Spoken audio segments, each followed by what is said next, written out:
about. Let me ask you this question. What was it like having your significant other come home and commit suicide in front of you and your child? What was that like? That was like none other. That's something you can't prepare for. That's something you can't get over. When something like that happens, you have to relive it. And you have to find a way to make a way to be able to overcome it, because something traumatic like that can actually play a major role on your psyche as well as your children. Because my son lost his father when he was 2 years old, so that could play a major role on my child's life as well. So basically what I had to do was pray, and try to find a way to overcome the situation. And it's not easy, and it won't be in the future either, but you just have to find a way to make it happen. Now, you said he came home, and he came home from the service. What happened? He came back from Iraq with PTSD. He wasn't diagnosed until later, but he came back home with mental issues. Life was no longer the same after he came back from the war. When you go to war, you're taken out of your norm, you're put into a war zone. But when you come back home, you're still in that war zone, even though you're physically back home. Wow. Okay, so how did you... What transition did you take to start writing this book? Good question. Actually, what I did, I was working full-time, and I knew I couldn't work full-time and put my heart and love into the book. So what I decided to do was take a walk out of faith and quit my job and write this book, write my novel. And I did it to inspire others and let them know that there's other people that have walked in their shoes. My book is not only about war, it's about everything that goes on behind closed doors, like domestic abuse. I was raped, I was abused, I was, taken advantage of, and not only by, not by my ex, but, just going through life. A lot of people can relate with my characters, whether you've been in war, or you're a single parent, or you're a struggling student, or what have you. You will be able to relate with my characters.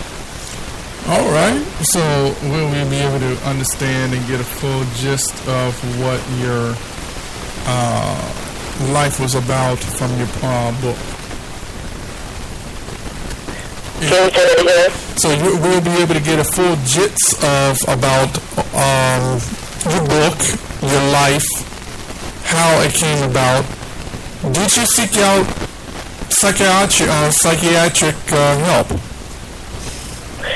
No, I didn't. But it was needed. What I did was I prayed. I just prayed to get through it. I needed help, but I didn't have the time to get the help considering I was working, and I had to basically, whatever time I had, is to predicate that towards my son, his needs. He was actually doing well, despite the facts of what happened, but I definitely needed to use that time to make sure he was okay, and that's a continuous task. It's never ending. If you had to sit back and reflect on the things that you have done in your life, what is it that you regret? What do I regret in my life? Yes.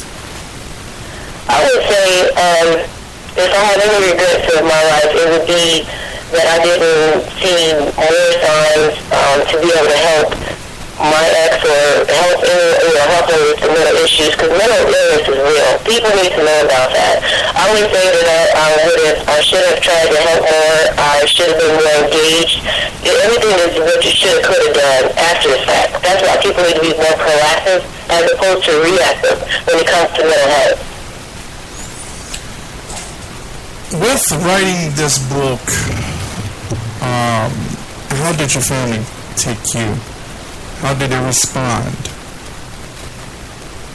Well, family response, it comes different ways. Some people didn't want me to put the pen to paper and tell my story. Some people don't agree with it. Some people do. But you know what? At the end of the day, it's about what I wanted to do, and it's putting my life out there based on that in my life to be able to help others. So regardless of what family or friends or what have you think about the book, it's with me telling a story in hopes of sharing and helping others, if that makes sense. Okay. What is it that you want people to know about your book? Why should my listeners, why should I go out and buy your book? You should go out and buy my book because it's bringing awareness to a plethora of issues that are going on right now in our daily lives. You know, people don't talk about rape. You know, you can be able to relate with that. People don't talk about AIDS. I'm bringing awareness to that. I'm bringing awareness to post-traumatic stress disorder. I'm bringing awareness to mental health. I'm bringing awareness to suicide. I'm bringing awareness to a lot of issues that people go through in their daily lives. And if you haven't went through